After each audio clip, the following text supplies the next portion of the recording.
Je voudrais qu'on passe un peu de temps avec notre invité parce que je suis sûr qu'il y a plein de choses passionnantes à nous dire, Serge Dubief, parce que évidemment c'est la semaine de la langue française et de la francophonie qui se déroule jusqu'à dimanche prochain.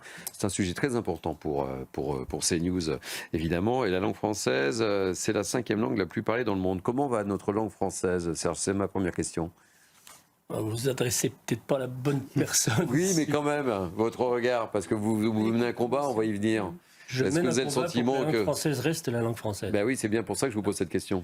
Donc ça va plutôt mal pour moi. Ben oui. Ça va bien dans le sens où elle évolue, elle circule, elle s'enrichit effectivement, mais elle est aussi victime de ce que certains pourraient appeler un grand remplacement. Pour ma part, j'appelle ça plutôt un arrachage systématique, une éviction de nos mots, substitution volontaire de certains termes, un linguicide pratiquement. C'est peut-être des mots un peu forts, mais qui sont quand même réfléchis. Et j'en ai pour preuve, alors je vais peut-être citer une autre chaîne, mais celui qui m'a déterminé pour mener ce combat et rejoindre ceux qui m'ont précédé, parce que des associations de défense de la langue française se sont constituées il y a déjà plus de 40 ans, c'est Julien Delvert, je crois, sur Quotidien, qui, alors qu'il présentait un sujet, parlait d'une foule qui attendait et qui faisait le goose foot. Pour dire qu'elle attendait que les portes s'ouvrent. Et là, je me suis dit que ça allait beaucoup. Vous avez fait un bond. Le goose foot, ça n'existe pas, ça remplace rien. Donc, ça manifeste bien l'ambiance générale de remplacement de peut-être notre culture, notre identité, voilà, des mots simples. Qu'est-ce qui vous choque? Quels sont les mots qu'on utilise, qu'on ne devrait pas utiliser aujourd'hui? Et ils sont nombreux, la liste est longue. Mais qu'est-ce qui vous choque au quotidien? Ça va plus loin que les mots. En ce moment, c'est l'ambiance générale d'anglicisation de toute notre société, de nos magasins, de nos pouvoirs publics, de l'action générale même du gouvernement. Regardez, en ce moment, il y a le Defense and Strategy Forum. Notre Rachida Dati, que j'aime bien, mais qui nous prépare une France Music Week. Oui, ça arrive. Et puis, j'ai appris hier, enfin, je le savais depuis un moment, mais j'ai appris hier qu'on a décidé, toutes les assos de défense de la langue, d'attaquer carrément l'État, le ministère de la Culture, qui nous subventionne.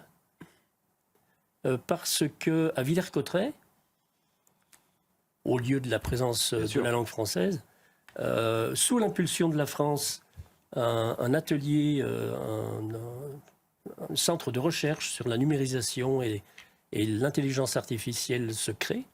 C'est sous l'impulsion de la France, ça se passera à Villers-Cotterêts, mais le directeur a été embauché en anglais, il a dû présenter son CV en anglais. C'est fou, hein? Le travail se fera en anglais, et ça contrevient, quoi qu'on en pense, ça contrevient à la loi même que la France a créée, la fameuse loi Toubon, qui interdit de ne pas parler français. Et vous attaquez l'État, hein? Vous attaquez l'État. Vous attaquez l'État. On attaque l'État, comme on l'a déjà fait, bien sûr. On a attaqué Ursula von der Leyen, qui a passé l'anglais comme langue de travail obligatoire, au détriment de la Constitution européenne. C'est inimaginable. Il y a une volonté générale, mais vraiment, vous savez, c'est pas le grand complot, mais il y a une volonté générale d'éradiquer pratiquement toutes les langues. Et on n'est pas les seuls à se battre, puisque nous, on s'appuie sur la loi Toubon.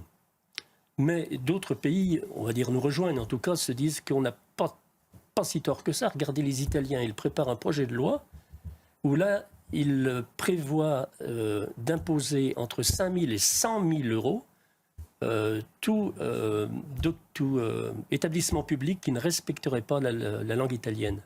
En Hollande, c'est la même chose. Joseph. Derrière les mots, il y a des concepts. Les mots, c'est pas que le mot. C'est tout le concept. C'est presque une idéologie qui peut être développée avec le vocabulaire. Et puis, il y a des coûts. Par exemple, vous avez cité effectivement ce que fait la Commission européenne en toute illégalité.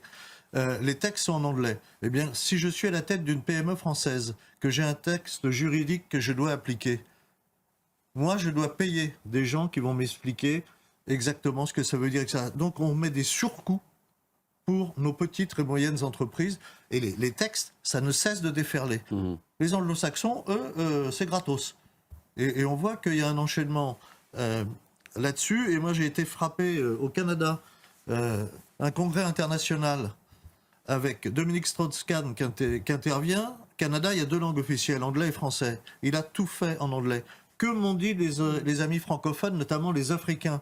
Comment ça se fait que ton français, là, il s'exprime qu'en anglais, il ne peut pas s'exprimer en français? Ça serait plus simple pour moi. C'est aussi un certain mépris d'un certain nombre de pays qui sont parfaitement francophones. Et puis, Alors, vous voyez comment s'appelle notre émission Midi News Weekend. Alors, je suis un peu gêné, Serge Dubief, parce que comment on la rebaptise et Serge Nedjar qui nous regarde, qui est le directeur de cette chaîne, peut-être il va peut-être falloir qu'on change le titre même de notre émission. Eh ben, écoutez, je découvre une ambiance qui me plaît bien chez vous. Je ferais plutôt vous faire une proposition. Faites-nous une proposition.